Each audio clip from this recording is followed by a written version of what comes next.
Sir, first of all, I took a serious exception to the way one after another ordinance are being promulgated on the pretext of COVID pandemic. Sir, yes, our constitution also offered the provision for promulgation of ordinances. But what I would suggest the government that the promulgation of ordinances should not be taken as a rule. Rather, it should be considered as an exception. But what I am afraid of, that this ordinance-heavy government, on the one pretext or other, resorting to the promulgation of ordinance. Sir, that is why I have put my disapproval. Sir, the ordinance is weakly constructed with minimum logic and a lot of gray areas, discouraging to the healthy recovery and restructuring practices, and at the same time leaving loopholes for debtors. It is nothing but to patronize their preferred corporators. Sir, the worst casualty of this ordinance is the MSME sector. Section 10A can be absolutely the nightmare for corporate creditors. When such a loose exit is created for the escape of debtors, burden will shift to the creditors and they won't be having anyone liable. MSMEs are very strong contributors to GDP as well as employment. There are around 120 million people working in MSME. These MSMEs usually lend their services to large corporates. The IBC framework is the resort of MSME in case of insolvencies or bankruptcies. Until last year, MSME were hugely benefited from the IBC framework. The data on recovery of debt through IBC framework is rupees 1.52 lakh crore. At this moment, the suspension of IBC can be a huge blow to the MSME of our country, especially in cases with exemption of defaulters from the liabilities under Section 10A. If a system which protects and safeguards MSME is dissolved in favor of specific corporate debtors, the government is answerable to 120 million people working in this sector. Because on one side, the government is serving half-baked cookie called Atmanirbhar Bharat and forcing them to take more loans. On the other hand, they are removing from their safety net again exploitation. Can government ask themselves that what have they done to create more through MSME? What is your achievement in last 6 months? This is high time that government should do an introspection. I would simply narrate 4 concepts which needs to be stressed. First, one is the maximization of value of assets. Quoting Mr. Sardul Sroff, who is the executive chairman of Insolvency and Bankruptcy Practices, maximization of value of assets can be either revival or liquidation of the corporate debtor. To put its asset to best possible economic use, it is important to have both the options available for preserving the best value of assets. Instead, what we witness is the suspension of IBC framework for a significant period of time. By suspending the whole framework, we are eliminating our option of asset maximization. This is in conflict with the very concept of asset maximization. Secondly, it is the concept of entrepreneurship which is severely hard. If MSMEs are discouraged by withdrawing protection mechanism against risks, what is the signal that government intends to give to the new investors? The bill text say, for any default arising on after 25th March 2020 for a period of 6 months or such further period not exceeding 1 year from such date. Now the government says the validity of the amendment is 1 year. But after 1 year, the government can come again with a further amendment, ordinance, saying that that is the necessity of the hour. Then where should we go? The economy is already dying. The second amendment will be the last nail on the coffin. Why should investors invest their money when there is no guarantee that there will be protection against any chances of losing money? Already, government has been suffering from trust deficit. Honorable Minister, certainly you are agree with me. Thirdly, the availability of credit. The remaining gross NPAs are acting as a barrier for accessing the credits. The gross NPAs are about to hit 15% by the financial year. The credit lending is one of the toughest decisions to make in the current context. Fourth and most important concept is the balance of interest of all stakeholders. This is classic failure in balancing the interest of all stakeholders. There are 5 points to understand how this bill is incapable of catering the interest of stakeholders. Number 1, it prohibits resolution, even in cases where that may be the best way to preserve the value of assets. Second, it removes the option of a debtor to avail of the insolvency process for restructuring when the debtor is at the best position to understand whether the company will undergo a crisis temporarily or permanently. Third, this also eliminates the option for debtors to approach for restructuring. Fourth, with the permanent exemption of defaulters during the mentioned period, this is against the interest of the creditors. With this amendment, the corporate debtor gets permanent waiver from default during the specified period. But what about the other kind of debtors in our country? There are individuals such as farmers as well as small farms who are waiting for their waiver. When farmers are committing suicide at one side, the corporate loans get waived off. This is discrimination with the classification of debtors. In short, this bill does not safeguard any of the stakeholders who actually need support during the pandemic, such as individuals, MSME, who actually struggle and lost their livelihood. Instead, the government is saving the corporate debtors. According to Kroll's annual Global Fund and Risk Report of 2017 and 18, India figures among the top 3 countries globally for every category measuring fraud vulnerability in this survey. Madam, 89% of respondents in Indian organizations saying they had experienced a fraud incident in the previous 12 months compared with just 68% in 2016. India's 89% stands higher than the world average. In the last 2 years, India's numbers jumped from 68 to 89%. Internal financial fraud, 85%, and IP theft, piracy and counterfeiting, 80%, were also significantly higher than the global average of 52% and 56%. They want to enhance, government on the one hand, want to enhance the atmosphere to establish ease of doing business. But this is what the world thinks about us. This perception would not change with Prime Minister's foreign visit, but will change when government does substantially something to address this issue. Now the government is clearing corporate debtors through backdoors under provision of Section 10A, when financial frauds are skyrocketing and it stands much above global average. The question is, if government does not want to hold the debtors accountable, ultimately who will? Who will? An analysis of the March quarter data from TransUnion Civil suggested that lenders had filed 1251 cases to recover rupees 24,765 crores. All India Bank Employees Association in July 2020 has come up with a list of 2426 willful defaulters, and their amounts adds up to 32,700 crores. The bill will all contribute even more to this, as this leaves the room open for intentionally defaulting. Before allowing any more room to willful default, the opposition,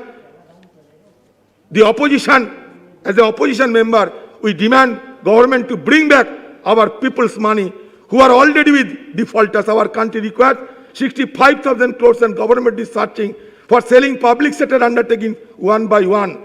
Finance Minister, you always say that whatever there is an ordinance introduced is urgent and they will bring it when Parliament is in session. The urgency For what? For the urgency. The urgency was to save lives earlier. But actually the urgency is to save now willful defaulters.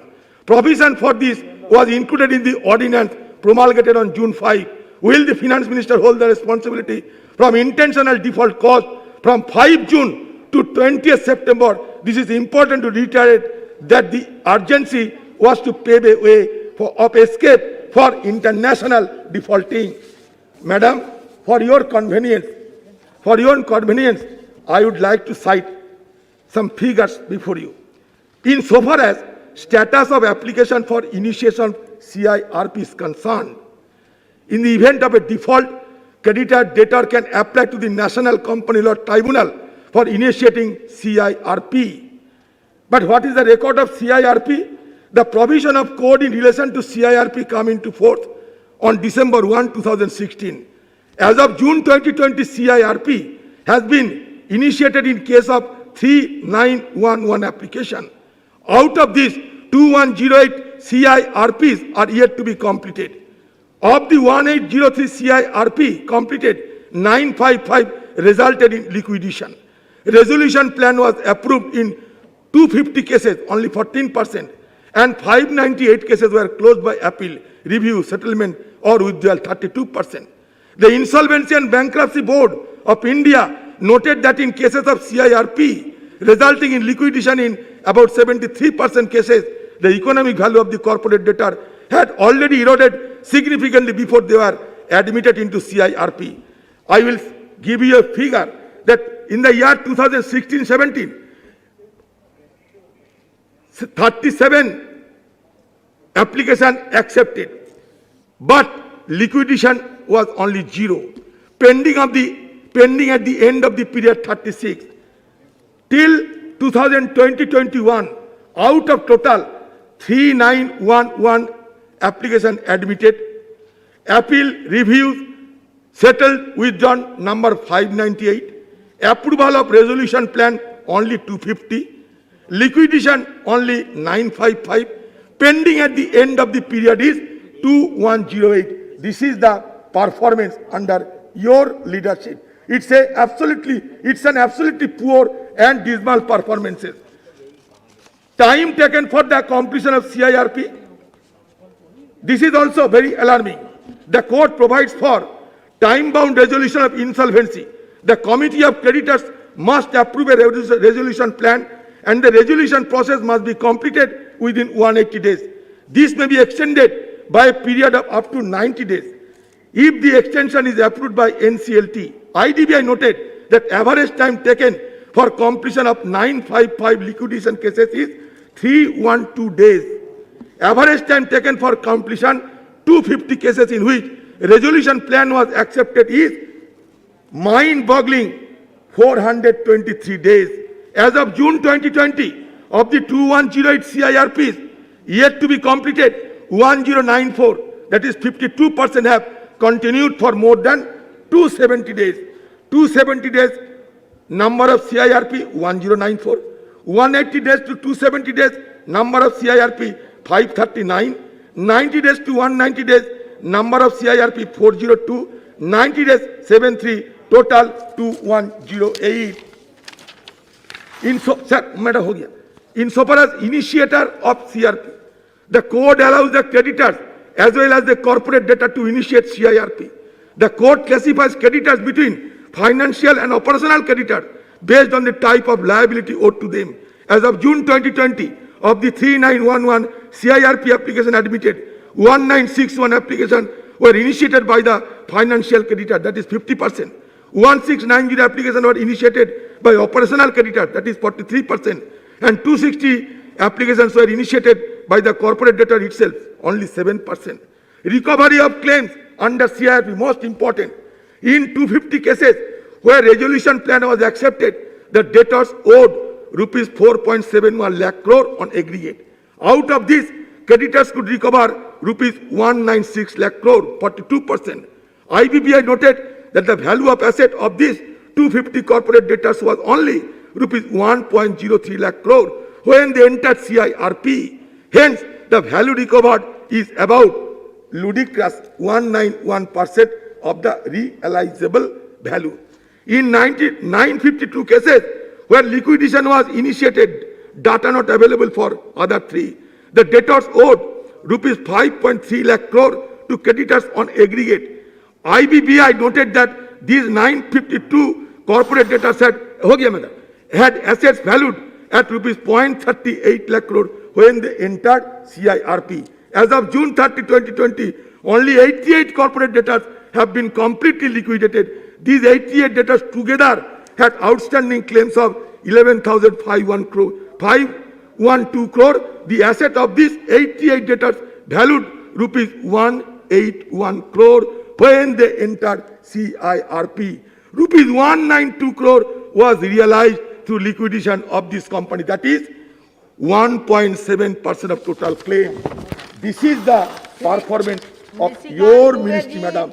Again, I will highlight other issues when my next turn will come. मैं अभी कांग्रेस के वरिष्ठ नेता अधीर रंजन चौधरी साहब को सुन रहा था और मुझे लगा कि शायद पार्लियामेंट में वो कुछ अच्छी बातें या सही बातें जो है इस देश को बताएंगे। लेकिन जिस तरह से कांग्रेस हमेशा घड़ियाली आंसू बहाती है, आज भी वही हुआ सभापति महोदय। ये आईबीसी एक ऐसा कानून आया जिसने कि इस देश में एक अलग प्रकार का माहौल खड़ा किया, क्योंकि जब इनकी सरकार थी 2004 से लेकर 2014 तक, और इन्होंने जिस तरह से परेशान किया इस देश को, इस देश के बैंकिंग सिस्टम को, कि पूरा देश, पूरी जनता, कम से कम गरीब जनता कभी इनको माफ नहीं करेगी, क्योंकि बैंकों के सारे एनपीए इन्हीं की देन है और इनसे रिकवरी नहीं हो रही थी। जब माननीय मोदी जी ने चार्ज लिया तो देश जो है वो, एक कहावत है, एक कहानी हमने पढ़ी थी लखनऊ की, कि नवाब वाजिद अली शाह का जमाना था और लखनऊ विलासिता के रंग में डूबा हुआ था। पूरी की पूरी बैंकिंग सिस्टम में जितने भी क्रेडिट इन्होंने दिए थे वो सारे के सारे डिफॉल्ट हो गए थे। लगभग 14 लाख करोड़ का एनपीए हमारे सामने मौजूद था। इस तरह की इकोनॉमी ये छोड़कर गए थे। और इसीलिए वो दीक्षित दानकोरी की एक बड़ी अच्छी शायरी है सर, सभापति महोदया, कि ना मांझी न रहबर न हक में हवाएं, है कश्ती भी जर्जर ये कैसी हवाएं। आप ये समझें कि प्रधानमंत्री मोदी जी ने जब लिया तो कुछ था ही नहीं। आप ये समझिए कि जिस नाव के सहारे इस देश को आगे बढ़ाना है, उस नाव में भी इतने छेद थे कि वो कब डूब जाएगा ये लोगों को पता नहीं था। और उस वक्त ये आईबीसी कानून आया। आईबीसी की तो कम से कम 2 मिनट यदि बड़ाई कर देते अधीरदा तो मुझे बहुत अच्छा लगता। लेकिन कांग्रेस का स्वभाव है सभापति महोदया, कांग्रेस का स्वभाव है कि लूटो लूटो लूटो, करप्शन करते चलो, ऐसा सिस्टम पैदा करो। जैसे हम आप सभी सांसद यहां बैठे हैं तो इन्होंने राजीव गांधी विद्युतीकरण योजना दिया कि एकदम हमने सभी गांव में जो है बिजली लगाने का फैसला किया। ट्रांसफार्मर जो है वो 9 किलोवाट का और 16 किलोवाट का लगता था, वो सब जल गया। गरीबों को बिजली जलाना है, अमीरों को नहीं जलाना है, अमीरों ने खुदन लगा के बिजली जला लिया। उसी तरह से मैं आपको बताऊं कि रिकवरी के लिए भी जो कानून था, और मैं कुछ चीजें सदन के सामने लाना चाहता हूं कि कांग्रेस की इस आईबीसी के पहले पॉलिसी क्या थी, क्या क्या चीज था जिससे कि बैंक रिकवरी कर सकता था। एक लोक अदालत सिस्टम है सभापति महोदया, कि लोक अदालत के माध्यम से आप रिकवरी कर सकते हैं। यहां पिनाकी मिश्रा साहब बैठे हुए हैं, बड़े वकील हैं और इस तरह के केसेस में लगे रहते हैं। आपको आश्चर्य होगा, 2018 का मैं डाटा दे रहा हूं कि यदि 100 रुपया की रिकवरी होनी थी बैंक को तो केवल 5 रुपये की रिकवरी हुई। 5.3% लोक अदालत का है। क्या यह कानून चाहिए था कांग्रेस को? दूसरा कानून यह लेकर आए डीआरटी में आपको आश्चर्य होगा कि डीआरटी ने तो और भी गजब कर दिया। यदि 100 रुपये की बैंक को, क्रेडिटर को यदि रिकवरी होनी है तो केवल उसकी रिकवरी हुई 3.5%, 3 रुपया। क्या यह चाहिए था इस देश को? तीसरी रिकवरी इनका सरफेसी एक्ट, तीसरा जो है कानून ये लेकर आए वो सरफेसी एक्ट था, और सरफेसी एक्ट की रिकवरी थी सभापति महोदया 14%। और मैं सदन को बताना चाहता हूं बड़ी गंभीरता के साथ कि ये जो आईबीसी कानून 2016 में आया, इसकी रिकवरी रेट है 42.5% से लेके 45%। क्या इस कानून में जो बातें चल रही हैं उसके लिए मदद करने की अपने को आवश्यकता नहीं है। अब ये करे कोविड, ये ऑर्डिनेंस क्यों लेके आए? कोविड के कारण क्या हुआ ये पूरे देश ने देखा। बाप बेटे से अलग हो गया। बाप की यदि मृत्यु हो गई तो बेटा जलाने के लिए नहीं गया। यदि कोई बीमार हो गया घर में, वहां नहीं गया। देश की हालत यह है, पूरी दुनिया की हालत यह है। पूरी दुनिया में संबंध खत्म हो गए, ग्लोबल वर्ल्ड खत्म हो गया। आज कोई यदि लंदन अमेरिका जाना चाहता है तो वो जा पाएगा कि नहीं जा पाएगा, यह भी एक बड़ा सवाल है। आप पूरे देश में किस तरह के माहौल में जी रहे हैं, और उसमें यदि माननीय प्रधानमंत्री जी, माननीय वित्त मंत्री जी निर्मला सीतारामन जी और हमारे मित्र अनुराग ठाकुर साहब यदि एक अच्छी चीज लेकर आ रहे हैं तो उसमें भी आप कह रहे हैं कि ऑर्डिनेंस क्यों? ऑर्डिनेंस की आवश्यकता क्यों नहीं थी? माननीय प्रधानमंत्री जी का एक तरफ उद्देश्य था लोगों का जान बचाना, दूसरी तरफ उद्देश्य था उसका पेट भरना, और तीसरी तरफ उद्देश्य था कि किस तरह से रोजगार पैदा करें। और पूरी दुनिया क्या थी कि इकोनॉमिक फ्रंट पर 4 चीजों से लड़ रही थी। पूरी दुकान और फैक्ट्री लगभग पूरी लॉकडाउन में, केवल हिंदुस्तान में नहीं पूरी दुनिया में ऐसा हुआ। उसके कारण क्या हुआ? वर्ल्ड, अभी OECD की रिपोर्ट आई है सभापति महोदया कि कम से कम 5% बेरोजगारी वर्ल्ड वाइड इस साल बढ़ने वाली है। क्या बेरोजगारी को खत्म करने के लिए कंपनी बचाने की आवश्यकता नहीं है?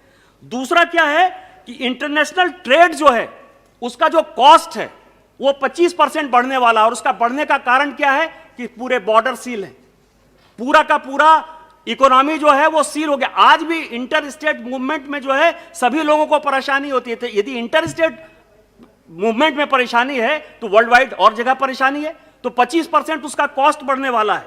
उसी तरह से पूरा का पूरा पर्यटन उद्योग, चाहे वो होटल हो, चाहे वो सिनेमा हॉल हो, चाहे वो टैक्सी वाले हों, चाहे वो रिक्शा वाले हों, ठेले वाले हों, सभी के सभी बेरोजगारी की हालत में हैं। और इस सेक्टर को पूरी दुनिया में कम से कम 75% नुकसान होने वाला है। और जो सबसे इंपॉर्टेंट है कि कोई ऐसा कंट्री नहीं है जहां की GDP लॉस नहीं है।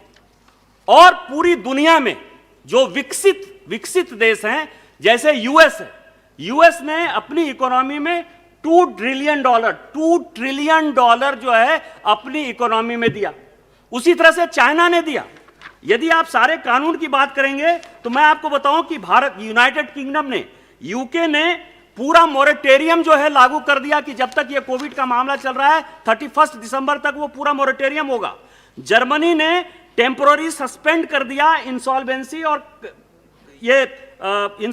और क्रेडिटर्स राइट्स को जो है पूरा का पूरा 6 महीने के लिए उसमें संशोधन कर दिया। रोमानिया ने यह कानून 16 मार्च से जो है स्थगित कर दिया।